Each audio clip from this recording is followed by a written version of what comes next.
లక్ష్మీదేవిని మనందరం విశేషంగా ఆరాధిస్తూ ఉంటాం. లక్ష్మి సంపదకు అధిదేవత. లక్ష్మీదేవి సంపదను పుట్టిస్తే ఆ సంపదను భద్రంగా కోశాధికారిగా వ్యవహరిస్తూ కుబేరుడుంటాడు. లక్ష్మీదేవి సంపదను వృద్ధి చేస్తూ కుబేరుడుంటాడు. హిందూ పురాణాల ప్రకారం ఉత్తర దిక్కుకు అధిపతి కుబేరుడు. అలకాపురి నివాసి. లక్ష్మీదేవి ప్రసాదించే సంపదను స్థిరంగా ఉంచటానికి, ధనధాన్యాలను సంతోషాలను వృద్ధి చేయటానికి మనం కుబేరుణ్ణి ఆరాధిస్తూ ఉంటాం. లక్ష్మీ కుబేరులను విశేషంగా ఆరాధించటం వల్ల ధనలాభం కలుగుతుంది.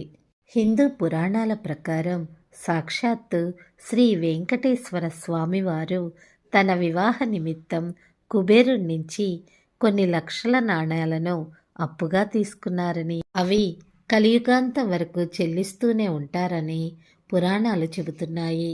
ధనధాన్యాలు సమృద్ధిగా ఉండాలని కోరుకుంటూ లక్ష్మీదేవిని కుబేరుణ్ణి పూజిస్తూ ఉంటాం.